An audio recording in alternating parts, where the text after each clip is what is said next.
Okay, welcome to our PIR training for teachers on how to teach Native American children. As we know, there's a big bias against Native Americans in Montana, especially with a lot of different stereotypes going on. So we want to work through this and see if we can help our Native children be successful.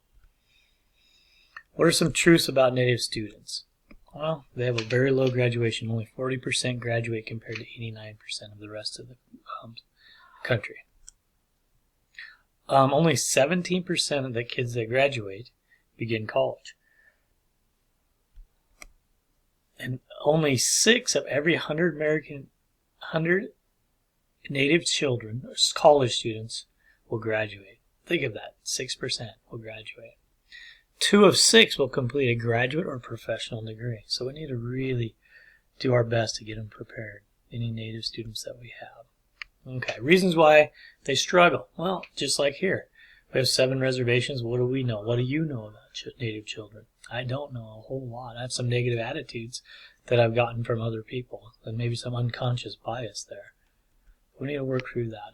Then the traditional classroom interferes with their way, the way their culture teaches them. And this is interesting. Educational disparity gap that Indians experience to the lack of cultural relevance in mainstream education setting. What does that mean? That just basically means their culture, they don't see the point of education because it doesn't relate to their culture at all. That's why we're losing so many of them.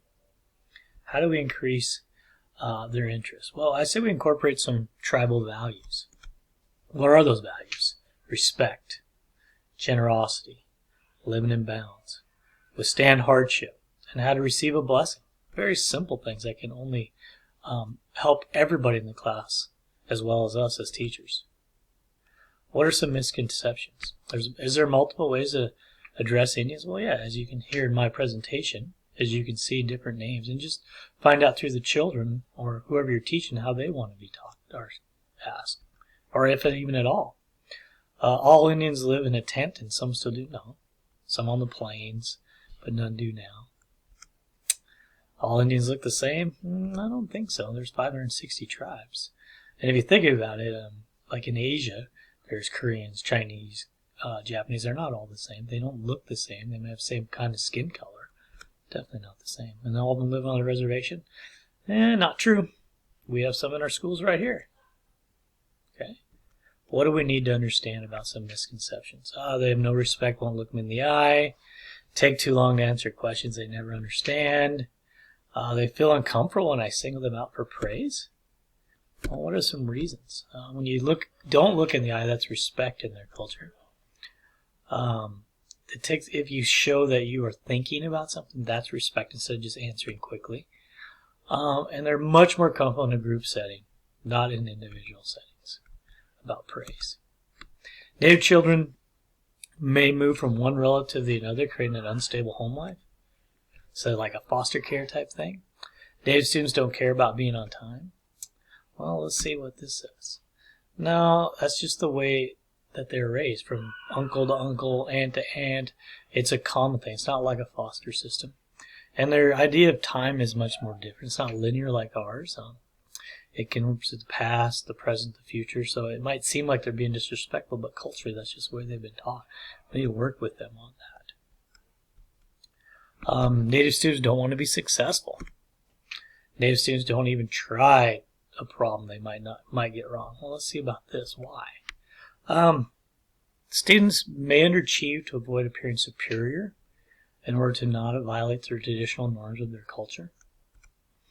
In Native homes, there's a strong emphasis on performing activity correctly. So guess and check doesn't work very well for them. They want to do it right the first time. That's why they'll think long about it. And as a result, they might attempt unfamiliar questions in fear of not performing well. So that's just the way they are taught. What do we need to know to teach our natives population? We need to understand how they learn. Now, a lot of native students are field dependent. Field dependent students prefer to work together instead of in isolation. Remember, they do not make eye contact, and it doesn't mean they're shy or they're insulting you. Remember, they might have language English here, and home they might have their native tongue.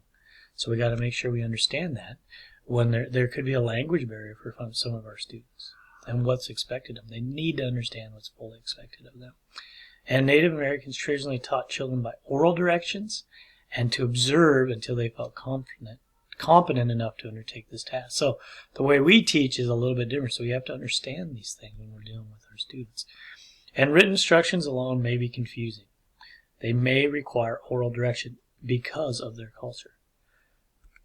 With this information and my reference page, you can understand that you change some of the things we do, and we can find a successful way of defeating the bias and the stereotypes of Native children.